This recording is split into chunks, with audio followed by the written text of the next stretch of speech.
Ayo, segera download Quran Tadabbur, tafsir dalam genggaman Anda. Bismillahirrahmanirrahim. Assalamualaikum warahmatullahi wabarakatuh. Alhamdulillahi ala ihsanih wa syukru lahu ala taufiqihi wa amtinanih. Wa asyhadu an la ilaha illallah wahdahu la syarika lahu ta'ziman li sya'nih. Wa asyhadu anna Muhammadan abduhu wa rasuluhu da'ila ridwanih. Allahumma salli alaihi wa ala alihi wa ashabi wa ikhwani. Para pemirsa yang dirahmati Allah Subhanahu wa taala, ikhwan dan akhwat, Bapak dan Ibu yang dirahmati oleh Allah Subhanahu wa taala. Di antara hal yang dituntut dari kita adalah mempertahankan iman, memperbaharui iman dan menambah iman, ya. Iman yang sudah Allah anugerahkan kepada kita, ya. Kita pertahankan, ya. Dan perlu kita perbaharui, ya. Karena dalam hadis Rasulullah SAW mengatakan innal iman la yakhlaq, bahwasanya iman itu mengusang sebagaimana baju yang usang, ya. Kalau tidak diperhatikan, kalau tidak dijaga, kalau tidak disiram, maka dia akan menjadi usang, ya. Ya, apalagi berlalu waktu yang lama dan kita jauh daripada siraman rohani, maka sedikit demi sedikit iman mulai berkurang. Kemudian Allah Subhanahu wa taala memerintahkan kita untuk menambah iman. Kata Allah Subhanahu wa taala, ya ayyuhalladzina amanu aminu billahi wa rasulihi wal kitabal ladzi nazzala ala rasulihi wal kitabal ladzi anzala min qabl. Kata Allah Subhanahu wa taala, wahai orang-orang yang beriman, berimanlah, ya. Jadi Allah mengatakan, ya ayyuhalladzina amanu aminu, wahai orang yang beriman, berimanlah, ya. Sudah beriman disuruh beriman lagi, maksudnya apa? Pertahankanlah dan tambahlah imanmu. Ya. Aminu billahi, berimanlah kepada Allah, kepada Rasulnya, kepada kitab-kitabnya. Nah, pada kesempatan yang bahagia ini penting bagi kita untuk mempelajari sebab-sebab bertambahnya iman. Kita sadar kita hidup di zaman yang penuh dengan godaan, hal-hal yang banyak yang bisa menjadikan iman kita berkurang, ya, hal-hal yang membuat kita lalai daripada mengingat Allah Subhanahu wa taala. Saya akan sebutkan beberapa hal-hal yang bisa menambah keimanan, akan tapi sebelumnya kita harus tahu kaidah tentang keimanan dalam Islam, ya. Kaidah iman yang penting, iman menurut Ahlus Sunnah, ya, wal Jamaah, ya. Al-iman menurut Ahlussunnah wal Jamaah, apa definisi al-iman? Al-iman adalah i'tiqadun bil jinan, kemudian wal qaul bil lisan, wal amal bil arkan. Yazidu bit ta'at wa yanqus bil ma'siyah.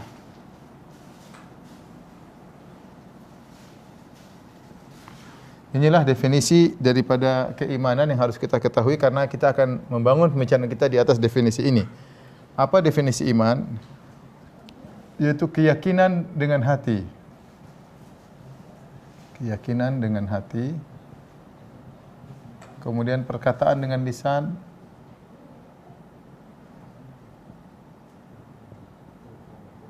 Kemudian amal dengan anggota tubuh. Beramal dengan berarkan, itu dengan anggota tubuh. Kemudian bertambah dengan ketaatan. Bertambah dengan ketaatan.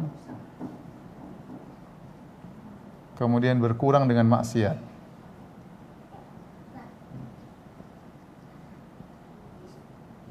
Inilah kesimpulan, ya.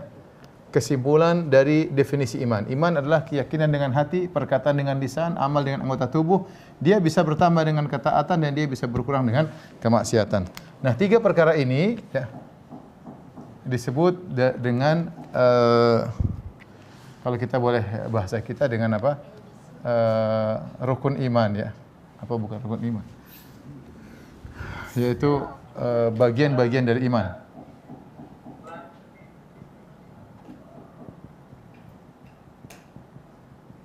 Ternyata kita tahu namanya bagian dari iman itu bisa dengan keyakinan, bisa dengan perkataan, bisa dengan anggota tubuh. Nah, inilah bagian daripada iman.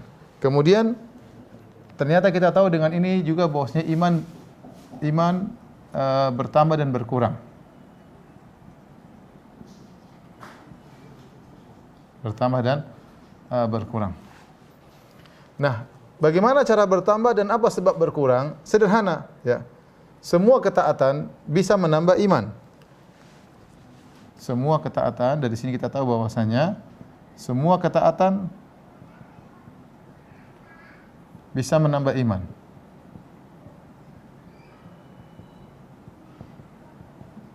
Kemudian kita tahu juga semua maksiat bisa mengurangi iman. Bisa mengurangi iman. Nah, ketaatan yang dimaksud di sini ini tadi adalah bagian-bagian dari keimanan. Ada ketaatan dengan hati, ada ketaatan dengan lisan, ada ketaatan dengan anggota tubuh. Inilah yang kalau kita semakin banyak kita kerjakan, maka akan semakin nambah iman kita. Dan ingat, semua maksiat yang kita kerjakan dengan berbagai macam model maksiat, ya, maksiat pun demikian. Maksiat pun bisa dengan maksiat hati, bisa maksiat lisan, bisa kemudian maksiat, ya, maksiat anggota tubuh. Ya, sebagaimana ketaatan pun demikian. Bisa keyakinan hati, bisa dengan lisan, bisa dengan anggota tubuh. Apa sih anggota-anggota keimanan? Para ulama membahas sebuah hadis yang Nabi SAW, hadis Abu Hurairah, Rasulullah SAW bersabda, "Al-imanu bid'un wa sab'una syu'bah. A'laha kalimatu la ilaha illallah wa adnaha imatatul adza anit thariq."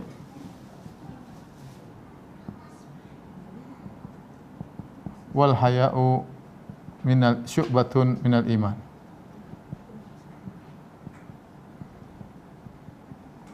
Kata Nabi SAW, iman itu 70 sekian cabang. Iman itu 70 sekian cabang. Paling tinggi la ilaha illallah, paling tinggi la ilaha illallah. Kemudian paling rendah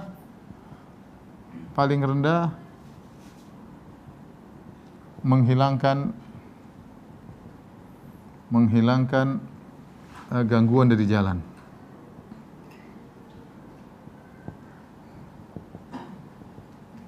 Kemudian dan rasa malu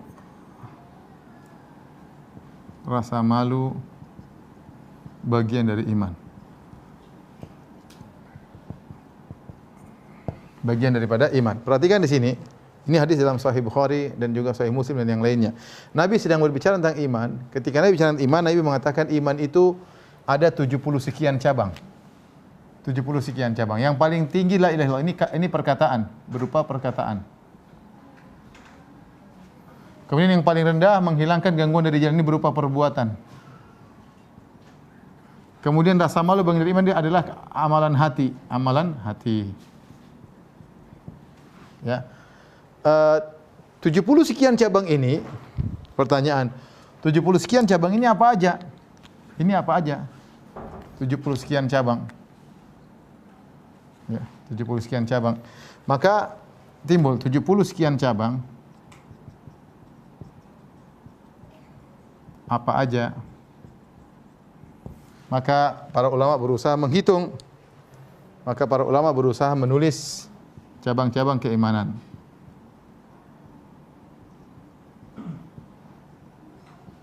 dengan dengan apa? Dengan melihat dalil-dalil baik dalam Al-Qur'an dan maupun dalam sunnah, ya. Maka di antara yang menulis contoh misalnya Al-Baihaqi,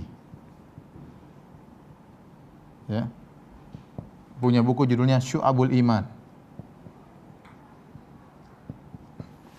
Kemudian misalnya Al-Halimi, ini mazhab Syafi'i semua, ya, punya buku Al-Minhaj fi Syarah Syu'abul Iman, ya. Seperti itu. Jadi kalau kita buku Al-Baihaqi banyak bukunya. Jadi dia menyebutkan cabang pertama, cabang kedua, cabang ketiga, cabang seterusnya. Intinya kalau kita ingin menambah iman kita, buatlah cabang kita sebanyak-banyaknya. Intinya kalau ingin nambah iman kita,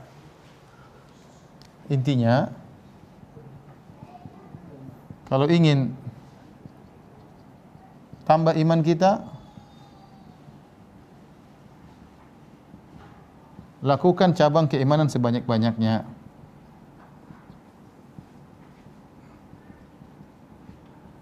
Imanan sebanyak-banyaknya. Karena seluruh cabang itu adalah ketaatan. Ini sekedar gambaran. Sebelum saya masuk pada pembahasan berikutnya, saya ingin sampaikan, saya ulangi lagi. Kita bicara tentang iman. Iman ini adalah yang akan kita bertemu dengan Allah Subhanahu wa taala. Kita bertemu dengan Allah Subhanahu wa taala. Gampangannya kita akan bertemu dengan membawa sebuah pohon iman. Ini pohon iman. Ada batangnya, kemudian ada akarnya, ya. Kemudian ada cabang-cabangnya, ya. Kemudian ada daunnya. Semakin banyak daun, semakin banyak cabang, maka akan semakin banyak, ya. Kita harus berusaha menjadikan pohon keimanan kita semakin besar, ya. Semakin banyak cabang keimanan,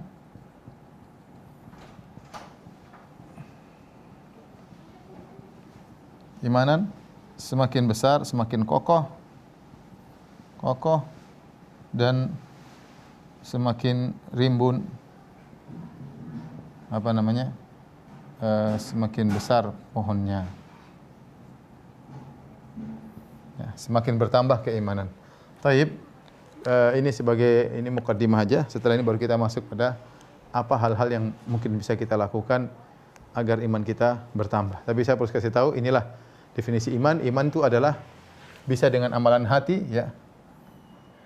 Misalnya rasa takut kepada Allah itu iman, ya. Berharap kepada Allah itu iman, ikhlas kepada Allah itu iman, keyakinan dengan hati, meyakini tentang Allah, nama-nama Allah itu iman, meyakini sifat-sifat Allah itu iman, meyakini tentang hari akhirat iman.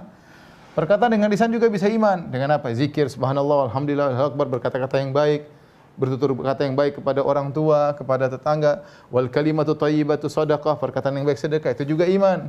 Amal dengan anggota tubuh, ya. Contohnya tadi menghilangkan gangguan dari jalan, salat misalnya, ya. Berjalan menuju ke masjid, berjalan menuju membantu orang yang susah, berjalan untuk menyambung silaturahmi, naik mobil kemudian menjenguk orang sakit. Ini anggota tubuh. Ingat, dia bisa tambah dengan ketaatan dan dia bisa berkurang dengan kemaksiatan. Caranya bertambah bagaimana? Lihat, kita berusaha tahu cabang-cabang keimanan banyak. Iman itu 70 sekian cabang, ya. Para ulama nulis cabang 1, cabang 2, ditanya Al-Baihaqi dalam bukunya, Al-Halimi dalam bukunya. Nah, dengan mengenal cabang-cabang tersebut, maka semakin banyak kita lakukan, berarti iman kita semakin bertambah. Semakin kita lakukan lawannya, semakin berkurang iman kita. Nah, tugas kita adalah bertemu dengan Allah dengan memperbesar pohon keimanan kita. Setelah ini mukaddimah, ya. Baru kita akan masuk pada pembahasan berikutnya setelah ini, ya, tentang sebab-sebab bertambahnya iman. Baik, tolong dihapus.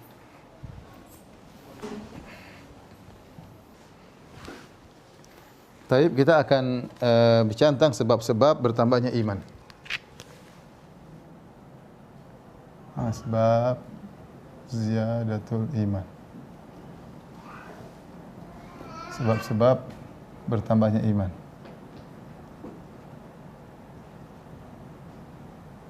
Ya. Secara umum, ya.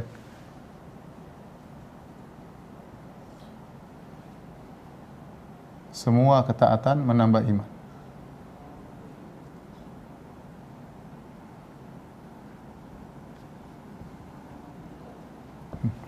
Kemudian semua maksiat mengurangi iman. Semua maksiat, maksiat apapun mengurangi iman. Ini secara umum. Namun pada kesempatan ini yang akan kita bicarakan adalah secara khusus berkaitan dengan beberapa hal penting yang harus kita perhatikan, ya, atau tips-tips untuk kalau kita bicara sebab-sebab bertambahnya iman, tips-tips bertambahnya iman, ya. Boleh kita kasih judul tips-tips, ya, karena ketaatan banyak, ya, tapi kita tips-tips praktis, ya, bertambah iman, menambah iman. Di antara yang disebut oleh para ulama, di antaranya adalah yang pertama, menuntut ilmu. Ini yang paling penting, menuntut ilmu. Menuntut ilmu. Tadi sudah kita jelaskan, di antara cabang keimanan adalah keyakinan, ya. Ini berkaitan dengan keyakinan. Berkaitan dengan apa? Keyakinan. Bagaimana kita mau nambah keyakinan kalau kita tidak menuntut ilmu? Maka mau tidak mau kalau orang ingin ilmunya bertambah, dia menuntut ilmu. Di antara yang bisa dia lakukan dalam menuntut ilmu adalah membaca Quran. Baca Al-Quran, tapi bukan sembarang baca, dengan tadabbur. Ini yang sering kita tidak lakukan. Ya, ya ikhwan, ya akhwat, bapak ibu membaca Quran dengan tadabbur ini sangat penting, ya. Baca satu ayat, baca artinya, baca tafsirnya, ya. Alhamdulillah banyak aplikasi, banyak bisa kita beli buku tafsir. Teman-teman UFA Office juga sudah menyiapkan, tapi masih dalam perbaikan, yaitu Quran tadabbur. Ya, bisa di situ kita tinggal buka ayat, terjemahnya kita bisa lihat dan kita bisa tafsir, terjemahan ada, tafsir Arab juga ada. Penting, ya. Kalau enggak kita ikut kajian tentang tafsir. Quran ini adalah kitab yang paling cepat menambah iman seseorang. Ya, paling cepat menambah iman seseorang jika dia bermuamalah dengan Al-Quran dengan benar. Lebih daripada kita baca-baca cerita-cerita, lebih jauh Al-Quran cepat sekali. Tapi jika dia bermuamalah dengan Al-Quran dengan cara yang benar, ya. Oleh karenanya Allah mensifati Al-Quran apa? Wa syifaa'un lima fis sudur, penyakit yang obat bagi penyakit yang ada di hati, ya. Oleh karenanya orang baca Al-Quran dia akan semakin bahagia, semakin nambah keimanan. Tapi caranya membaca Quran dengan tadabbur. Ingat ini, dengan tadabbur. Tadabbur maksudnya apa? Baca terjemahannya.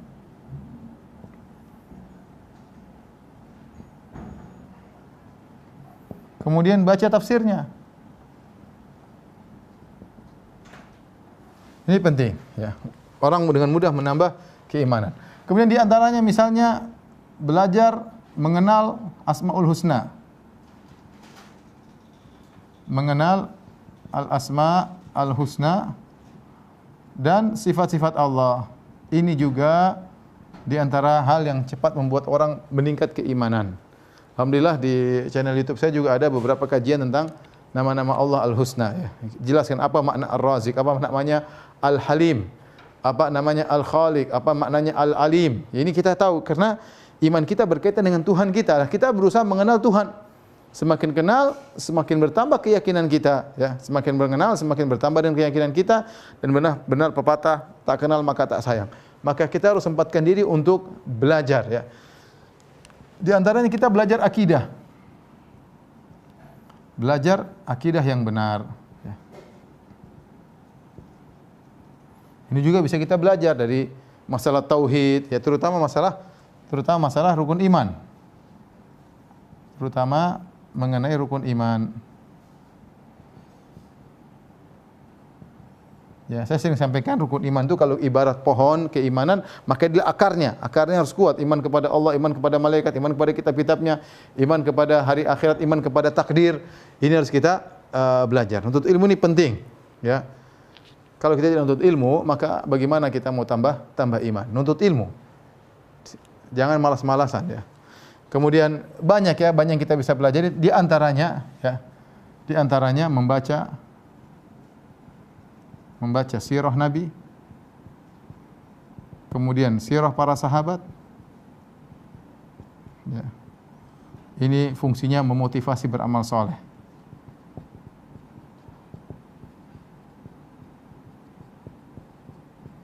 Ya. Baik. Di antaranya tuntut ilmu ini sangat mudah menambah keimanan kita. Yang kedua yang harus kita perhatikan adalah ta'atul khalawat. Ta'atul al-khalawat. Ini penting juga, yaitu beribadah kepada Allah tatkala bersendirian.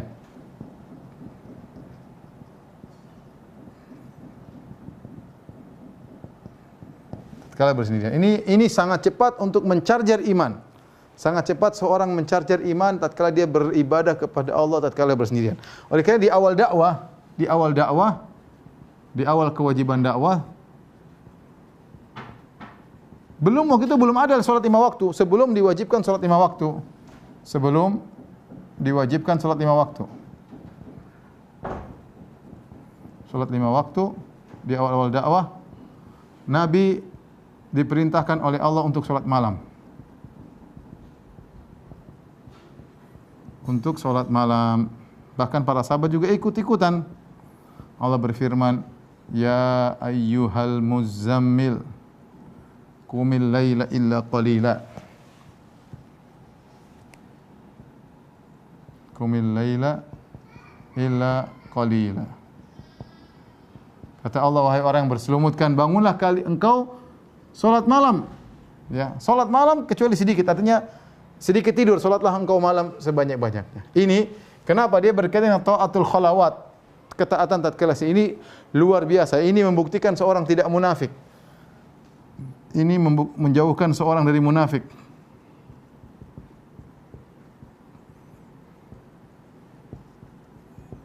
Kemunafikan. Kenapa? Karena dia beribadah murni kepada Allah Subhanahu wa taala. Beda kalau kita beribadah di depan banyak orang, ya, kita masih ada rasa ingin dipuji, ada rasa ingin ini diakui, dihormati. Ya, tapi kalau kita sendirian, sudah. Ini bukti kita tidak munafik. Dalam tatkala kita sendirian, kita semangat beribadah. Bukan tatkala di depan banyak orang. Ya. Makanya ketika Nabi SAW menjelaskan 7 golongan yang Allah naungi pada hari kiamat kelak, Nabi sebutkan 2 orang yang beribadah sendirian. Di antaranya Nabi sebutkan, ya, dalil, ya. Di antaranya 7 golongan yang Allah naungi pada hari kiamat kelak, di antaranya rajulun tasaddaqa bi yamini fa akhfaha la ta'lamu shimalu ma tunfiqu yaminuhu. Seorang yang bersedekah diam-diam. Bersedekah diam-diam. Tidak ada yang tahu. Kemudian kata Nabi SAW juga di antaranya rajulun dzakarallaha khalian fa fadat aynah, ya. Kata Nabi, rajulun dzakarallah khalian fa fadat aina. Itu seorang berzikir sendirian lalu menangis. Di sini bukan masalah menangisnya yang jadi poin kita. Yang menjadi poin kita adalah kata Nabi khalian, bersendirian. Dia sendirian tatkala itu. Benar-benar dia sendirian, berarti dia benar-benar tulus, dan itu mudah sekali menambah keimanannya. Mudah sekali menambah keimanannya. Maka seorang berusaha dia beribadah di depan banyak orang dan juga beribadah sendirian, ya. Kalau ternyata ibadahnya di depan banyak orang lebih banyak, ibadahnya sendirian lebih sedikit, ini berarti ada kemunafikan yang masih menggeluti hatinya. Masih ada kemunafikan menggeluti hatinya. Orang yang jarang beribadah sendirian sering mengeluh tentang takut riya. Saya takut riya, takut riya. Kenapa? Karena dia tidak sering beribadah sendirian. Lain halnya orang yang sudah biasa beribadah sendiri. Dia sudah terbiasa mencari perhatian kepada Allah Subhanahu wa taala. Sudah biasa tidak peduli dengan penilaian orang lain. Kenapa? Dia sudah terbiasa salat malam, terbiasa baca Quran sendirian, terbiasa. Ini harus kita perhatikan, ikhwan dan akhwat. Kalau ingin iman kita cepat naik, di antaranya taatul khalawat. Ya. Makanya salat yang terbaik salat malam. Kata Nabi SAW, afdhalus salat qiyamul lail. Salat paling afdal salat malam. Lebih afdal daripada salat rawatib. Ya. Makanya salat witir meskipun cuma 3 rakaat nilainya berbeda. Kenapa? Dia spesial. Jadi dikerjakan di malam hari seorang sedang berkhalwat dengan Allah Subhanahu wa taala, ya. Seorang sedang berkhalwat dengan Allah Subhanahu wa taala. Maka perbanyak seorang menyendiri, berdua-duaan dengan Allah, kemudian beribadah kepada Allah agar imannya cepat sekali nambah. Maka saya katakan di antara perkara yang mudah membuat seorang imannya naik adalah dengan ibadah sendirian, ya. Beribadah kepada Allah tatkala bersendirian, ya. Latih diri kita. Kalau kita sholat di rumah misalnya, kita sama istri kita nggak butuh. Istri mungkin tahu, anak-anak mungkin tahu, tapi itu bukan orang kita cari pujian. Beda kalau kita di depan banyak orang, ya. Maka latih diri kita untuk sering ibadah sendirian. Ya, baca Quran di rumah, salat malam di rumah, salat sunnah di rumah. Ini mudah menambah keimanan karena terbiasa kita berkhalwat dengan Allah Subhanahu wa taala. Tapi yang berikutnya, di antara sebab yang menambah keimanan seorang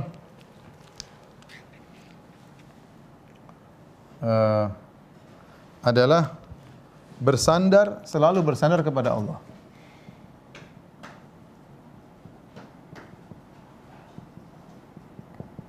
Kepada Allah dan tidak bersandar kepada diri sendiri, kepada kemampuan sendiri.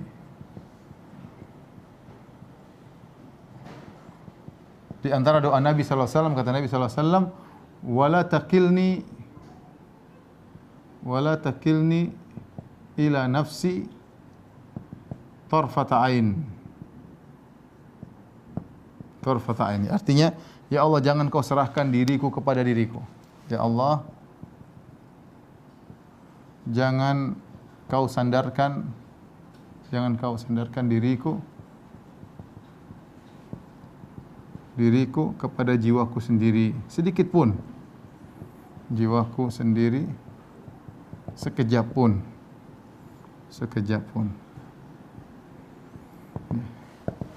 Kata Nabi, ya Hayyu ya Qayyum bi rahmatik astaghits fa asli li sya'ni kullah wa la takilni nafsi tarfatain. Di antara doa zikir pagi petang, ya Allah, perbaikilah segala urusanku dan jangan kau serahkan urusanku kepada diriku sendiri. Artinya, ya Allah, peganglah segala urusanku. Kapan kita merasa pede? Merasa pede maksudnya lupa kepada Allah. Itu iman kita mudah sekali jatuh.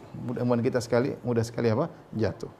Oleh karena para ulama sebutkan contoh orang yang pede, lupa dengan Allah, bersandar pada dirinya, seperti iblis. Iblis adalah makhluk yang rajin ibadah. Bahkan dia dalam barisan jajaran malaikat. Ya, tetapi dia, kata para ulama, dia berbangga kepada kecerdasannya, kepada ketaatannya, sehingga ketika datang Nabi Adam alaihissalam dimuliakan oleh Allah, dia tidak kuat.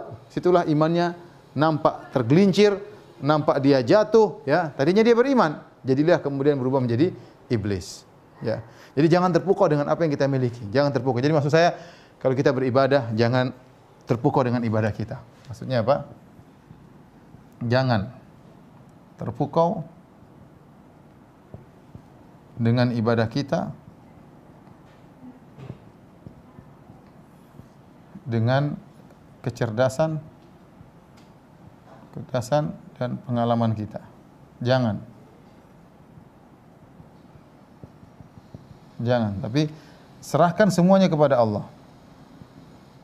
Senantiasa tawakal. Dengan bertawakal kepada Allah. Ini biasakan hal ini. Ketika hati kita senantiasa tawakal kepada Allah, maka iman kita selalu naik dan selalu terjaga, ya. Seperti keluar rumah kita bilang bismillah tawakkaltu 'alallahi la haula wala quwwata illa billah. Masuk pasar kita ada doanya. Kita mau kemana ada doanya, naik mau safar ada doanya. Selalu gitu, mau tidur ada doanya, bangun tidur ada doanya, keluar rumah ada doanya, masuk rumah ada doanya, mau makan ada doanya. Semua paling tidak kita bilang bismillah. Karena kita tahu kita ini sangat lemah. Sangat lemah. Kapan kita pede dengan kelebihan yang kita miliki sendiri tanpa bersandar kepada Allah, kita akan binasa. Contoh tadi saya bilang iblis ya. Iblis tadi soleh. Tadinya soleh, bahkan sejajar dengan malaikat, gaulnya dengan malaikat karena saking solehnya meskipun dia di golongan jin. Tapi ketika datang ada ujian, diuji oleh Adam, pendatang baru yang Allah muliakan, dia tidak kuat. Akhirnya dia pun hasad, akhirnya dia terjerumus dalam neraka Jahannam. Dahulu ada seorang terkenal di Arab Saudi namanya Abdullah Al-Qasimi. Dia punya buku sampai sekarang masih ada di dunia. Di antara bukunya 2 jilid tebal, Sira' baina at-tauhid wal wathaniyah. Pertarungan antara tauhid dengan penyembahan berhala. Dia membantah ateis, dia membantah banyak. Tapi kata para ulama, dia orangnya sampai orang banyak yang muji. Ketika dia dipuji-puji, kelihatan kata-kata sombongnya keluar dari perkataan, dari tulisannya. Apa yang terjadi pada dirinya? Di akhir hayat dia disebutkan murtad. Padahal dia ngabisi ateis. Dia bantah ateis. Dia bantah penyimpangan-penyimpangan. Kenapa orang kadang lupa diri, ya. Kagum dengan kelebihannya, padahal kita tahu kelebihan semua dari Allah Subhanahu wa taala, ya. Kelebihan semua dari Allah dan titipan dari Allah, dan Allah akan minta pertanggungjawaban. Tatkala seorang lalai dan dia bersandar kepada dirinya, hati-hati ikhwan. Ya, kita mungkin ibadah, jangan kita ujub, jangan kita karena saya enggak. Serahkan sama Allah. Karena kalau kita misalnya kita haji, karena saya begini maka saya bisa haji. Kita umroh karena saya bisa dakwah, karena saya cerdas, karena saya, itu semua binasa. Buat iman kita langsung hancur. Hati-hati.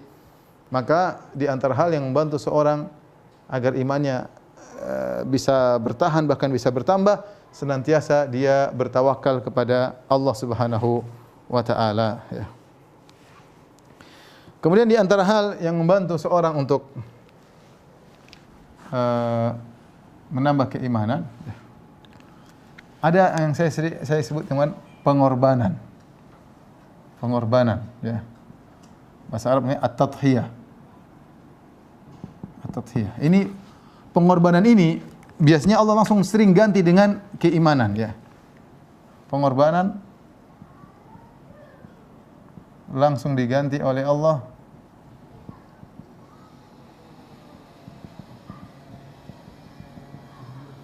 dengan manisnya iman. Ya. Apa kata Nabi SAW? Ya. Man a'ta lillah wa mana'a lillah, ya. Wa ahabba lillah, ya. Man ahabba lillah wa abghada lillah wa a'ta lillah wa mana'a lillah, ya. Faqad istakmala al-iman. Ya, kata Nabi sallallahu alaihi wasallam, barang siapa mencintai karena Allah,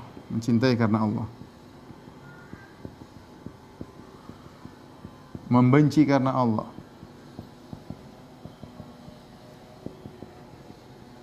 memberi karena Allah, menahan karena Allah, maka telah sempurna imannya,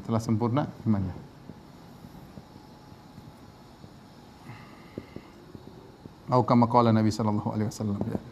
Jadi seorang berusaha semuanya karena Allah Subhanahu wa taala. Kita dalam kehidupan ini banyak yang harus kita korbankan, ikhwan dan akhwat yang dirahmati Allah Subhanahu wa taala. Ya. Korban harta banyak mau kita korbankan. Korban harta misalnya. Ada korban perasaan. Benar, kita kalau semuanya karena Allah, korban waktu banyak. Ya, semuanya karena Allah, ini iman kita mudah sekali, ya. Korban waktu, kemudian apa? Korban kelezatan. Ini cepat menambah iman. Korban harta misalnya apa? Kita membantu keluarga misalnya. Kita bantu orang tua, bantu kakak, bantu adik. Kita butuh duit tersebut, tapi kita berkorban. Ketika kita berkorban karena Allah, bukan karena ingin dipuji oleh orang tua, bukan karena ingin dipuji oleh kakak dan adik, bukan karena ingin dipuji oleh kawan, kita korbankan karena Allah, itu langsung iman, Allah langsung ganti. Allah langsung berikan cahaya keimanan dalam hati kita. Kenapa? Allah tahu hambanya berkorban karena Allah Subhanahu wa taala. Korban perasaan banyak. Korban perasaan kita tidak suka orang tersebut, tapi kita harus menjalin persatuan, maka kita ngalah. Banyak kejadian seperti itu. Contoh, saya baru-baru kemarin menghadapi orang ribut. Namanya orang ribut, ada masalah, dia harus menuntut, haknya harus dipenuhi. Maka kita bilang, kalau Anda ingin islah, mau tidak mau ada hak yang dikorbankan. Kalau masing-masing si A dan si B bertengkar dan ingin islah, tapi semuanya ingin mendapatkan hak seluruhnya, tidak ada namanya islah. Harus ada yang mengalah. Ya. Diskusi niatnya apa? Niatnya untuk islah. In yurida islaha yuwaffiqillahu bainahum. Kalau niatnya islah, maka Allah akan beri taufik sehingga bisa islah. Dan itu ada pengorbanan. Ya, ada pengorbanan perasaan. Harusnya mau saya habisi, dia salah, tapi kalau kita ungkit kesalahannya maka tidak jadi islah. Ya, sudah. Ini butuh pengorbanan perasaan, ya. Sama mungkin sebagian kita menghadapi keluarga kita, ada menghadapi orang tua, ada menghadapi suaminya, ada menghadapi istrinya, butuh pengorbanan. Kita berkorban karena Allah. Ingat, Allah lihat semua yang kita lakukan. Ya, Allah lihat semua yang kita lakukan. Makanya Nabi SAW mengatakan, "Man kadzama ghaidhahu wa huwa yaqdir ala an yunaffidhahu, da'allahu yaumul qiyamah Ya, ala rusul khalaik hatta yukhayyiru min ayyil hurisya'a. Kata Nabi, barang siapa yang meredam amarah padahal dia mampu untuk melampiaskannya, dia korban perasaan. Udah, saya mau marah bisa tapi enggak usah lah. Ya, maka Allah akan panggil dia pada hari kiamat di hadapan khalayak dan Allah suruh dia pilih bidadari mana yang dia sukai. Pengorbanan ini sangat penting. Dan kita tahu, jangan kita sangka Allah tidak tahu isi hati kita. Allah tahu semua isi hati kita. Allah tahu semua benak kita. Allah semua tahu niat kita. Allah tahu semua rencana kita. Maka tatkala Anda butuh pengorbanan, ingat pengorbanan tersebut karena Allah. Terkadang kita harus diam. Tidak perlu membantah.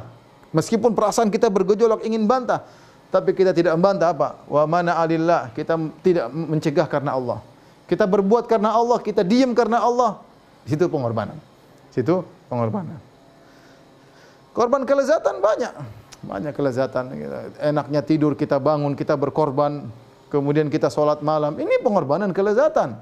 Bayangkan bangun misalnya jam 3:30, waktu-waktunya puncak-puncaknya kelezatan tidur. Niat tidur lagi pulas-pulasnya, lagi indah-indahnya, lagi mimpi indah, tahu-tahu bunyi alarm. Tat. Kita harus bangun. Kita harus bangun. Itu butuh pengorbanan. Kelezatan kita buang, ya. Kelezatan kita buang. Nah, pengorbanan ini sangat mudah untuk menambah iman kita kepada Allah Subhanahu. Korban waktu banyak, korban waktu. Korban waktu kita niatkan membantu saudara, pergi ke tempat misalnya bencana alam, kita ada orang konsultasi, kita korban waktu untuk keluarga, korban waktu untuk orang tua, korban waktu untuk kawan, banyak korban waktu. Kalau kita karena Allah Subhanahu wa taala, maka pengorbanan ini langsung diberi nikmat iman oleh Allah Subhanahu wa taala. Ya. Makanya di antara kata Nabi SAW, di antaranya seorang yang merasakan manisnya iman, salah satu man kunna fihi wajada bihinna halawatal iman. Kata Nabi SAW, 3 perkara barang siapa yang ada dalam dirinya 3 perkara tersebut, maka dia akan merasakan manisnya iman. Di antaranya wa la yuhibba al-mar'a la yuhibbuhu illa lillah. Dia tidak mencintai seorang kecuali karena Allah Subhanahu wa taala. Kemudian mungkin yang poin yang terakhir yang penting, ya.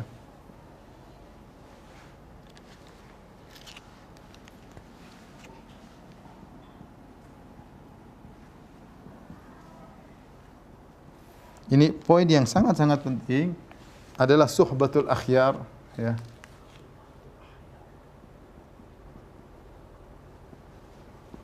Satu lagi yang kita tambah insyaallah. Ini suhbatul akhyar adalah apa? Berteman dengan orang-orang baik. Orang-orang soleh. Orang-orang soleh yang mengingatkan kita kepada ketaatan, yang kalau kita lalai dia ingatkan, ya. Kalau kita menyimpang dia luruskan, ya. Kalau salah dia tegur, ya. Ingat, ini orang soleh, teman yang soleh. Yang mau menegur, ingat, yang mau menegur, bukan yang kita salah dia diam-diam saja. Itu namanya teman pengkhianat. Teman yang baik itu kalau kita salah dia tegur. Nah, Anda kalau punya teman yang kalau Anda salah dia selalu tegur, pegang, itu teman yang baik berarti. Berarti dia perhatian dengan iman kita, dia perhatian, dia teman yang baik. Kalau kita salah dia tegur. Tapi kalau kita melakukan kesalahan dia diam-diam saja, maka ini teman yang tidak beres. Jadi jangan sembarang berteman. Saatnya kita selektif dalam berteman. Saatnya kita selektif dalam masuk dalam grup WhatsApp. Umur kita tidak banyak.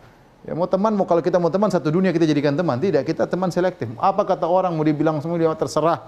Saya mau cari teman-teman yang baik. Yang lain say hello aja. Kalau ketemu say hello.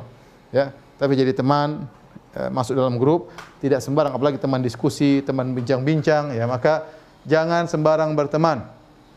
Ini sangat berpengaruh. Kalau kita milih teman yang baik, maka iman kita semakin mudah untuk naik. Kalau kita salah pilih teman, iman kita sangat mudah juga untuk hancur, ya. Maka seorang waspada dalam berteman. Tapi yang terakhir mungkin yang sampaikan, yang keenam adalah menjaga waktu, memanfaatkan waktu. Terutama di zaman sekarang, jangan buang-buang waktu. Umur kita semakin berkurang, waktu bergulir dengan begitu cepat, ya. Dan terlalu banyak hadis tentang masalah ini. Misalnya Nabi SAW mengatakan, min husni islamil mar'i tarkuhu ma la ya'ni. Di antara keelokan agama seorang meninggalkan yang bukan urusannya. Udah, kalau bukan urusan kita enggak usah ngikut.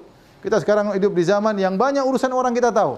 Dengan adanya medsos kita tahu, urusan artis kita tahu, urusan ini kita tahu, urusan itu olahragawan kita tahu, urusan otomotif kita tahu, urusan bisnisnya, urusan luar negeri kita tahu, semua kita mau tahu bisa. Urusan kecantikan, urusan tas, urusan dompet, urusan sendal, urusan apa semua bisa tahu. Ya. Ibu-ibu apa lagi ya? Urusan artis, ya. Suaminya artis meninggal, dia nangis. Suaminya sendiri dia omel-omelin ya. Oleh karenanya hati-hati. Waktu ini benar-benar berjalan dengan cepat kalau tidak kita jaga, sebagaimana perkataan Ali bin Abi Thalib, al-waqtu kas-saif illam taqta'uhu qata'aka. Waktu seperti pedang, kalau kau tidak putuskan untuk kebaikan, qata'aka, dia akan memutuskan engkau, menjerumuskan engkau dalam hal-hal yang buruk. Waktu kita terbatas. Kita banyak habis waktu untuk medsos, hati-hati. Sehingga waktu kita jarang baca Quran, salat duha tidak sempat, ikut pengajian tidak sempat, silaturahmi sama orang tua tidak sempat, zikir pagi petang dilupakan. Alasannya apa? Tidak ada waktu. Padahal waktu terbuang-buang. Kita buang-buang untuk medsos, untuk dengar berita, untuk ini, untuk anu. Ya. Anak-anak tidak pernah kita cek kapan kita ngobrol sama anak-anak, tidak pernah cek hafalannya. Istri tidak pernah kita nasihati, suami tidak pernah kita nasihati. Kadang kita kehilangan tawa canda antara kita dengan istri, pulang sampai kamar masing-masing pegang HP. Ya akhi, gimana kita mau hidup dengan keimanan? Oleh karenanya yang penting, poin sangat penting di zaman sekarang ini, manfaatkan waktu. Semua yang tidak bermanfaat hendaknya kita buang sejauh-jauhnya karena umur kita semakin berkurang. Ini kira-kira para ikhwan dan akhwat yang dirahmati Allah Subhanahu wa taala yang mungkin bisa saya sampaikan ya tentang hal-hal yang bisa menambah keimanan. Yang terakhir, banyak berdoa kepada Allah Subhanahu wa taala. Karena doa adalah kunci segalanya. Kita minta kepada Allah dan agar Allah mengkokohkan iman kita. Di antara doa yang paling banyak diucapkan oleh Nabi SAW, ya muqallibal qulub, tsabbit qalbi ala dinik. Wahai pembolak-balik hati manusia, kokohkanlah hatiku di atas agamamu. Di antara doa yang kita sepelekan padahal luar biasa manfaatnya adalah ihdinas siratal mustaqim. Ya Allah, tunjukkanlah aku jalan yang lurus. Sesungguhnya itu adalah minta dikokohkan iman dan minta ditambahkan iman.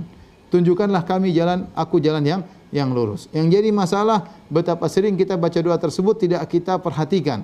Oleh karena Nabi berlindung dari doa yang tidak didengar. Kata Nabi SAW, wa'udzubika min du'ain la yusma'. Ya Allah, aku berlindung kepada engkau dari doa yang tidak didengar oleh Allah, tidak dikabulkan. Bukan karena Allah tidak mendengar, tapi karena kita yang ketika membaca, kita lalai hati kita kemana-mana. Ya, kata Nabi SAW, wa'lamu annallaha la yastajibu du'aan min qalbin ghafilin lahin. Ketahuilah Allah tidak mengabulkan doa dari orang yang hatinya lalai. Allah tidak kabulkan. Betapa kita ihdinas siratal mustaqim, pikiran kita kemana-mana, tidak konsen. Sehingga bagaimana Allah mengabulkan doa kita? Maka seorang berusaha bertakwa kepada Allah Subhanahu wa taala dan perhatian tatkala dia minta kepada Allah agar hatinya diluruskan. Kapan kita bermaksiat segera bertobat kepada Allah, kembali kepada Allah, kemudian kita menambah keimanan kita sedikit demi sedikit. Allah taala alam bisawab. Kalau ada yang bertanya saya persilakan. Baik, ada Ustaz. Ini sudah tadi langsung via chat yang bertanya dari seorang ikhwan. Apa ada derajatnya hati, lisan dan perbuatan iman, lebih tinggi yang mana? Secara umum tentu hati yang paling tinggi. Ini secara umum ya, secara umum. Tetapi tentu masing-masing punya bobot tersendiri ya. Dan kebanyakan ibadah bergabung tiga-tiganya ya. Bergabung tiga-tiganya. Ada kolerasi ya. Adapun misalnya secara umum yang masalah hati yang paling utama. Misalnya iman tentang sifat-sifat Allah, tentang nama-nama Allah, itu sangat mudah mencarger iman cepat luar biasa. Zikir kalau tanpa mengingat Allah ada pahalanya, tapi kurang. Dia nambah iman sangat sedikit. Beda dengan orang berzikir sambil merenungkan apa yang dia ucapkan. Ini berarti ada hubungan, ya, ada connect antara lisan dengan hati. Ya. Sama seperti solat. Solat kalau seorang hanya sekedar solat, beda dengan ketika dia khusyuk, dia menghayati apa yang dia. Jadi ada hubungan antara amalan hati dengan amal jawari. Namun secara umum tentu yang paling afdal adalah berkaitan dengan hati. Tapi namun kita dapati banyak ibadah ada keterkaitan antara satu dengan yang lainnya. Tiga-tiganya kita kerjakan. Ya, kita ibadah tubuh kita kerjakan, salat ya, kemudian membantu misalnya orang dengan angkat, berjalan menuju silaturahmi kepada orang tua, menjenguk orang sakit, itu semua ibadah badan ya. Kemudian ibadah harta jangan lupa, zakat, sedekah ini juga ya. Kemudian ibadah lisan, jangan lupa banyak berzikir, terutama di hari-hari seperti ini. Astagfirullah, alhamdulillah, la ilaha illallah, Allahu akbar. Ya. Jangan lupa zikir pagi petang, ya. Kemudian ibadah hati tidak kalah pentingnya dengan belajar tentang belajar akidah, tentang pentingnya tauhid, bahayanya syirik. Ya, semuanya kita kerjakan. Kita tidak tahu mana iman yang lebih cepat yang kita dapatkan dengan melakukan semua itu. Tapi secara umum memang ibadah hati yang lebih utama karena Nabi SAW bersabda, "Innallaha la yanzuru ila suwarikum wala ila ajsamikum walakin yanzur ila qulubikum wa amalikum." Allah tidak melihat kepada rupa kalian, Allah tidak melihat kepada tubuh kalian, tapi yang Allah lihat adalah hati kalian dan amalan kalian. Hati kalian dan amalan kalian. Baik. Berikut pertanyaan dari Dwi. Apakah benar bahwa amal jawarih itu termasuk furu'ul iman atau cabang iman dan penyempurna iman? Apakah jika seseorang tidak melakukan amal jawarih secara menyeluruh masih dikatakan sebagai seorang yang beriman atau dikatakan sebagai orang yang imannya tidak sempurna? Demikian. Kenyataannya ini hanyalah suatu pertanyaan yang hanya teoritis saja. Praktiknya tidak ada. Tidak ada orang yang beriman tapi dia tidak punya amal sama sekali. Mustahil. Ya. Karena kalau orang beriman, amal kan banyak. Senyum, amal, ya. Senyum, amal. Kemudian menghilangkan gangguan dari jalan, amal, ya. Berbuat baik kepada orang tua, amal. Senyum kepada tetangga, amal. Jadi sulit kalau kita membayangkan ada seorang punya iman tapi tidak punya amal sama sekali, itu sepertinya tidak ada. Ya, pasti orang punya iman, dia pasti ada aplikasinya pasti ada dalam amal kegiatan sehari-hari. Ya. Tetapi kita tidak ingin bahas masalah teoritis ini karena prakteknya pun tidak ada. Kita bicara aja pada perkara yang terjadi. Ya. Perkara yang terjadi, amal yang diperselisihkan oleh para ulama kalau ditinggalkan bisa menyebabkan kafir atau tidak, di antaranya salat. Ada para ulama khilaf tentang zakat. Apakah orang tidak bayar zakat berarti murtad, keluar dari iman, keluar dari Islam? Sebagian ulama mengatakan iya, sebagian ulama tidak. Yang benar tidak. Sama, apakah meninggal orang tidak haji, keluar dari iman? Ini juga ada khilaf. Namun khilaf semakin kuat bagi orang masalah meninggalkan salat.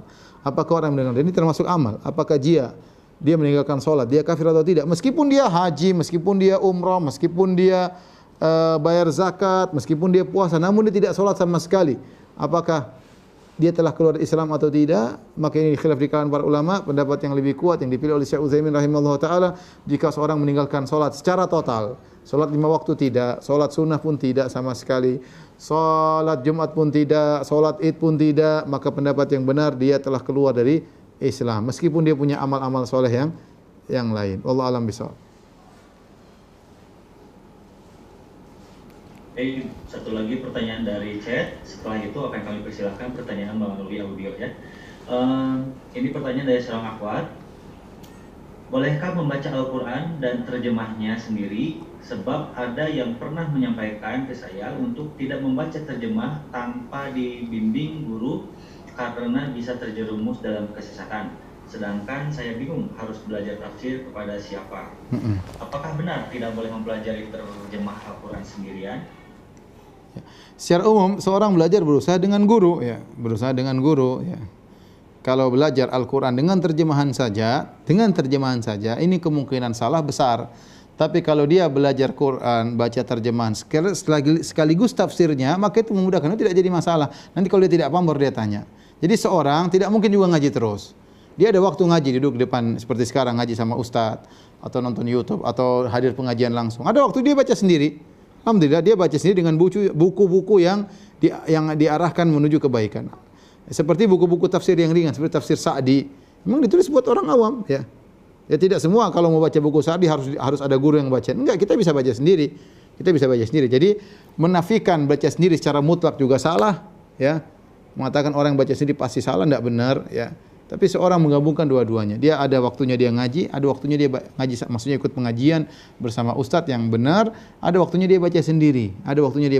Dan memang ada buku-buku yang ditulis untuk orang awam. Contohnya seperti tafsir As-Sa'di. Dan alhamdulillah saya sampaikan tadi, UFA Office juga sudah mengeluarkan aplikasi Quran Tadabbur yang meskipun masih dalam perbaikan tapi bisa di-download di Play Store atau di Apple Store, ya. Dan di situ ada bisa tadabbur dengan melihat tafsirnya. Tafsiran itu memudahkan kita untuk memahami ayat-ayat Allah Subhanahu wa taala. Jadi tidak harus ada guru. Dalam ada kesempatan ketemu guru, dalam kesempatan kita baca sendiri enggak jadi masalah. Allah alam bisawab. Baik, selanjutnya mungkin untuk Oka Wijaya Putra. Assalamualaikum warahmatullahi wabarakatuh. Waalaikumsalam warahmatullahi wabarakatuh. Barakallahu fiik Ustaz atas ilmunya.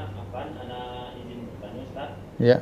Salah satu yang cepat meningkatkan iman tadi Ustaz jelaskan bahwa menuntut ilmu Ustaz. Ya. Apakah apabila sebelum mengaji semakin jauh kita biasanya di awal-awal itu semangat ibadahnya misalnya mengerjakan sholat duha dan lain-lain itu lebih banyak kita lakukan dibanding menuntut ilmu, kemudian berjalannya waktu kita malah fokus dengan menuntut ilmu, namun seperti sholat duhanya ada beberapa yang menjadi kurang istiqomah. Apakah itu termasuk salah karena waktu kita lebih banyak teralihkan dengan belajar Ustaz? Apakah hal itu salah? Karena secara pribadi yang Ana rasakan bahwa ada hal yang menurun atau kurang terasa sempurna dari biasanya Ustaz. Mohon penjelasannya Ustaz. Barakallahu fiik. Afik. Yang pertama, menuntut ilmu memang harus tulus, ikhlas kepada Allah Subhanahu wa taala dengan niat untuk diamalkan. Bukan kita menuntut ilmu dalam rangka untuk menambah wawasan ya. Kita ilmu untuk kita yakini dan untuk kita amalkan. Oleh karenanya seharusnya ilmu membuat kita semakin banyak beribadah. Kalau ternyata kita tuntut ilmu kemudian kita akhirnya jadi malas salat duha, tidak seperti dulu, mungkin ada salah, mungkin kita salah dalam menuntut ilmu. Harusnya kita ada waktu untuk sisihkan waktu menuntut ilmu, sisihkan waktu untuk salat duha. Seorang yang penuntut ilmu harusnya punya waktu juga untuk salat malam ya. Jadi saya katakan kalau ilmu menjadikan seorang semakin malas beribadah berarti ada problem dalam menuntut ilmu tersebut ya. Ada problem. Lain halnya misalnya seorang dia tidak bisa sholat sunnah tidak karena ada buku yang harus dia bacakan, itu lain cerita. Jadi tapi kalau ternyata masih ada waktu luang ya.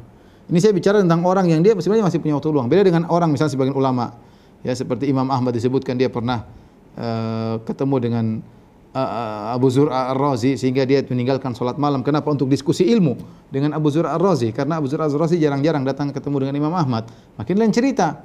Ada seorang kemudian dia karena saking harus fokus belajar ilmu sehingga ketinggalan melakukan sholat-sholat sunnah. Sesekali tidak jadi masalah. Tapi kalau itu sudah menjadi kebiasaan, akhirnya tidak ibadah sama sekali gara-gara alasan menuntut ilmu, berarti salah. Berarti porsi ilmunya agak dikurangi. Jangan saya mengorbankan ibadah-ibadah yang lain. Lihat Imam Ahmad rahimahullahu ta'ala. Dia seorang ulama, penulis hadis, bahkan hafal 1 juta hadis. Tidak ada yang ragu tentang ilmunya, tetapi dia sholat sunnah sehari bisa 300 rakaat. Bisa sunnah 300 rakaat. Berarti dia menggabungkan antara ibadah dan nuntut ilmu. Ya. Jadi mungkin perlu diperbaiki niatnya lagi, saya nuntut ilmu buat apa? Kalau niatnya untuk diamalkan, insya Allah mudahkan untuk beramal soleh. Dan tidak ada susahnya kita sisihkan 5 waktu duha. Duha 5 menit sudah selesai. Kenapa nuntut ilmu jadikan alasan kita untuk tidak sholat duha? Sholat duha cuma 5 menit. Ya. Allah alam bisawab.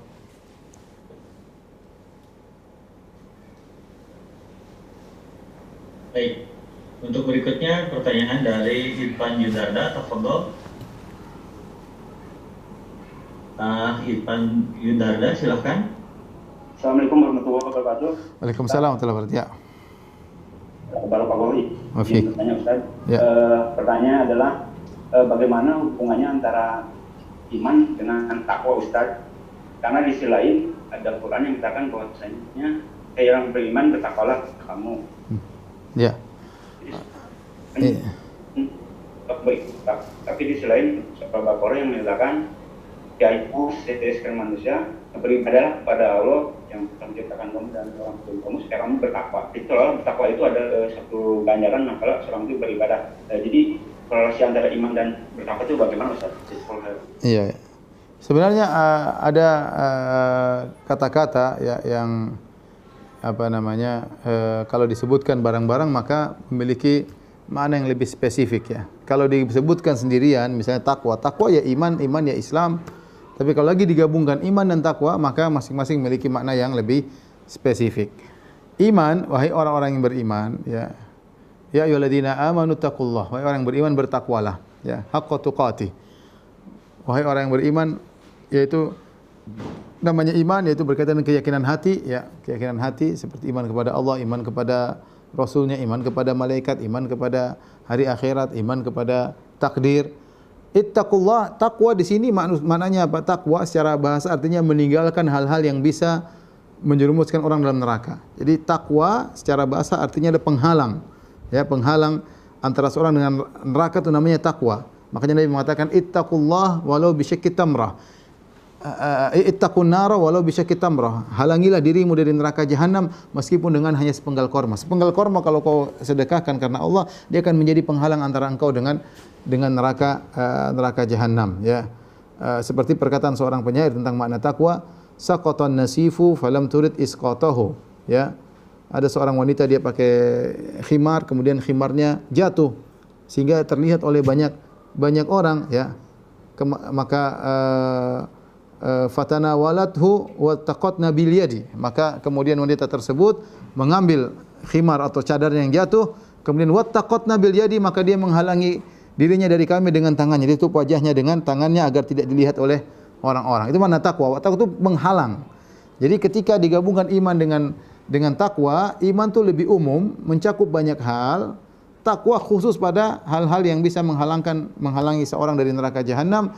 Kata para ulama dikhususkan dengan meninggalkan maksiat-maksiat, karena semua maksiat yang dilakukan bisa mengantarkan orang kepada neraka jahanam. Jadi ini sebenarnya masalah umum dan khusus saja, ya. Namun saya ingatkan, ketika iman dan takwa disebut secara sendirian, iman ya sama dengan takwa, takwa sama dengan iman, ya. Ketika digabungkan maka takwa maknanya lebih spesifik, yaitu menjauhi hal-hal yang dilarang yang bisa menjerumuskan orang neraka jahanam. Allah alam bisawab. Baik, Ustaz.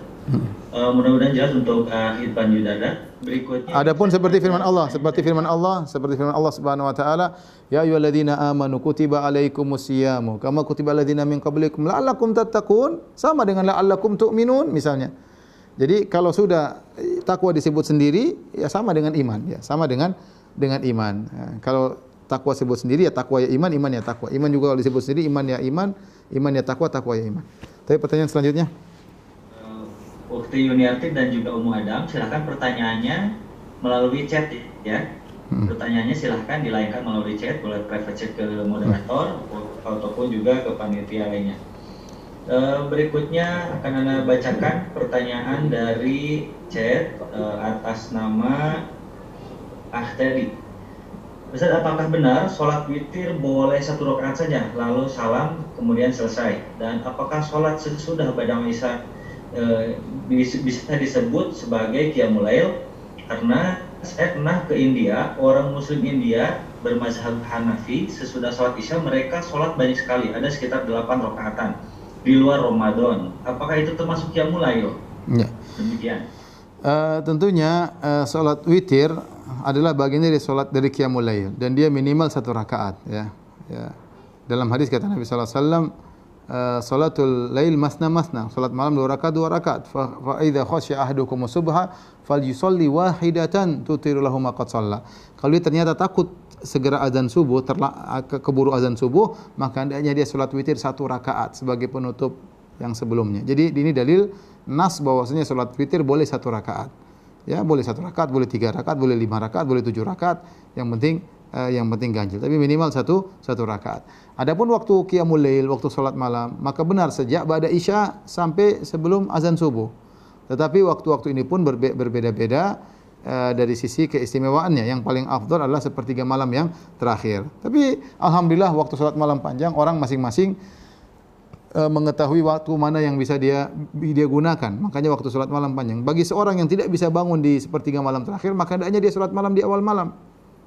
Bagi orang yang bisa bangun sepertiga malam terakhir, lebih utama dia tidur di awal malam dan dia bangun di sepertiga malam terakhir, kemudian dia sholat. Alhamdulillah waktunya lapang. Bagi orang yang takut tidak bisa bangun kecuali azan subuh, maka hendaknya dia sholat witir sebelum tidur. Sebagaimana Abu Hurairah pernah berkata, Rasulullah mewasiatkan kepadaku 3 perkara, di antaranya al-witru qabla naum, sholat witir sebelum tidur. Bagi orang yang khawatir tidak bisa bangun penghujung malam, misalnya penuntut ilmu harus baca buku sampai jam 12, ya kalau dia tidur sampai jam 1, bablas ini pasti sampai subuh, ya udah dia sebelum tidur dia sholat witir. Alhamdulillah banyak pilihan yang bisa dia lakukan. Dan salat malam yang benar tidak ada batas waktunya. Ini pendapat yang rajih, pendapat para salaf ya. Yang paling bagus adalah 11 rakaat sebagaimana dicontohkan oleh Nabi sallallahu alaihi wasallam atau 13 rakaat. Dalam sebagian riwayat Nabi 13 rakaat dengan salat yang baik kemudian yang panjang itu yang terbaik. Tapi jika seorang ingin lebih daripada itu tidak jadi masalah dan berdasarkan pendapat 4 mazhab, bahkan sebagian ulama mengatakan ijma'. Oleh karenanya Imam Ahmad sendiri tadi disebutkan, diriwayatkan beliau dalam satu hari salat 300 rakaat. Tentunya di malam hari banyak, di siang hari juga banyak. Wallahu a'lam bishawab. Baik, berikutnya pertanyaan dari Ummu Rozana Ummu Ruqayyah dari Malaysia, Masya Allah. Bagaimana cara menasihati seseorang dengan hikmah, terutama orang tua, bagi mereka yang suka melakukan amalan bid'ah?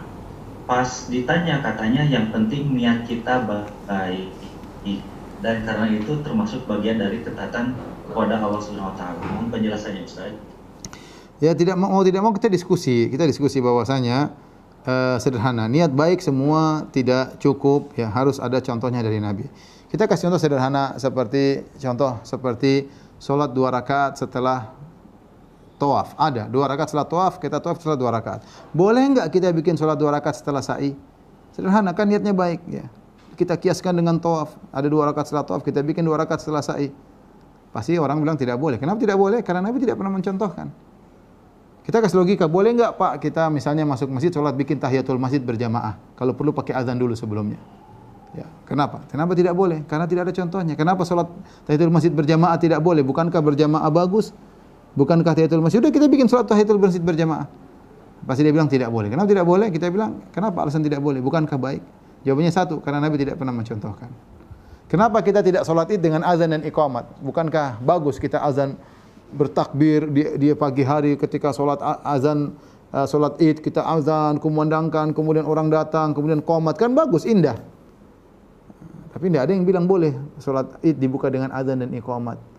Kenapa? Karena tidak ada contohnya dari Nabi sallallahu alaihi wasallam. Sampai sebagian mazhab Syafi'i mengatakan tidak boleh seorang berkorban hanya untuk mayat, tidak boleh. Ini mazhab Syafi'i ada 2 pendapat. Salah satu pendapat mengatakan tidak boleh. Kenapa? Karena tidak ada contohnya. Nabi berkorban khusus mayat enggak ada. Nabi berkorban untuk dia dan untuk mayat, oke. Tapi kalau ini korban khusus untuk mayat, maka ini tidak pernah dicontoh oleh Nabi. Maka sebagian ulama melarang. Ya, kenapa? Karena mereka berhati-hati dalam masalah ini. Jadi paling tidak kita hanya kasih logika ya. Contoh seperti ketika ada seorang bersin di sisi Ibnu Umar. Kemudian dia bersin, Hashim, dia bilang alhamdulillah wassalatu wassalamu ala rasulillah. Ditegur. Benar bukankah zikir bersin alhamdulillah, tapi jangan tambah salatu wassalamu ala rasulillah. Salatu wassalamu ala rasulillah itu zikir kapan saja boleh, tapi jangan dijadikan rangkaian zikir setelah bersin ya. Ya, nanti akhirnya kita bisa kreasi, ya udah, saya juga makan dengan bersalawat. Bismillah salatu wassalamu ala rasulillah, baru kita makan. Atau bismillah Allahumma sholli ala Muhammad wa ala ali Muhammad kama shallaita ala Ibrahim wa ali Ibrahim. Nah, dari mana seperti itu? Ya. Dari mana? Bahkan ada alhamdulillah, kemudian baca Al-Fatihah. Alhamdulillahirrahmanirrahim maliki yaumiddin. Enggak benar. Coba kalau ada orang bersin, kemudian dia bersyashim, kemudian dia baca alhamdulillahirabbil alamin arrahmanirrahim maliki yaumiddin iyyaka na'budu wa iyyaka nasta'in. Aneh. Apa memang baca Quran enggak boleh? Boleh, tapi ini bukan tempatnya baca Al-Fatihah. Logika begini ajak berpikir ya.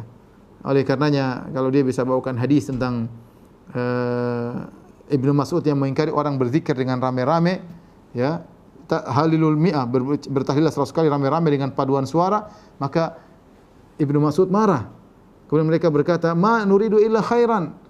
Ya Ibnu Mas'ud, kita melakukan ini kecuali untuk mencari kebaikan. Ibnu Mas'ud sahabat senior berkata, "Wa kam min muridin lil khair lan yusibahu." Betapa banyak orang ingin mencari kebaikan, dia tidak mendapatkannya. Kenapa? Karena niat baik saja tidak cukup.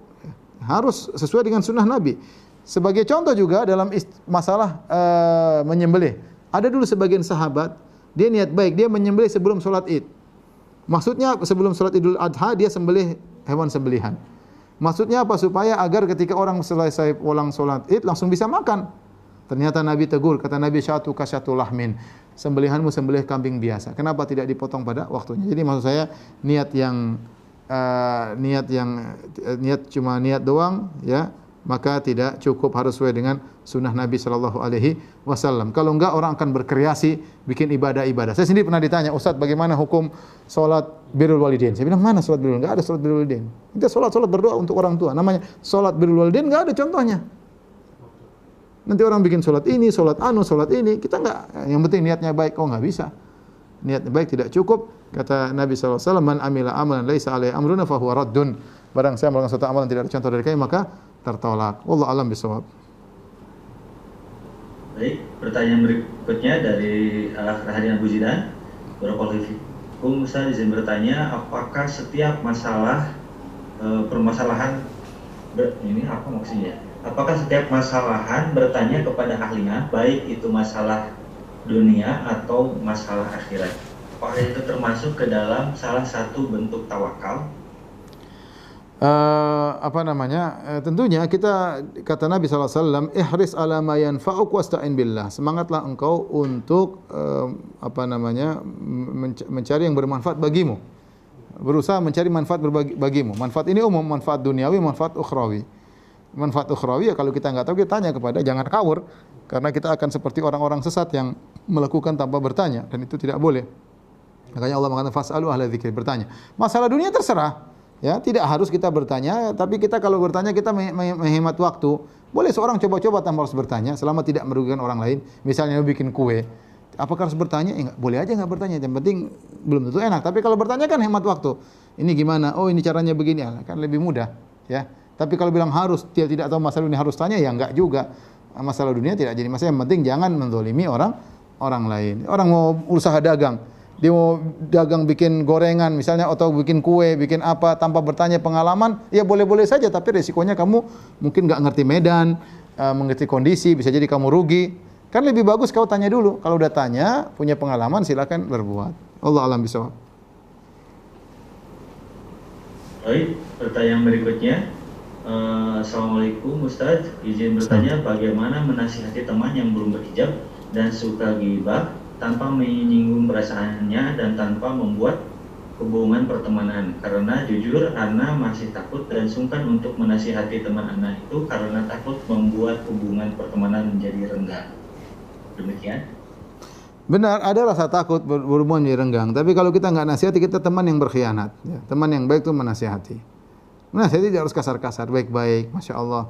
Bisa kita puji, kita bilang kamu Masya Allah, kamu akhlak bagus, ya.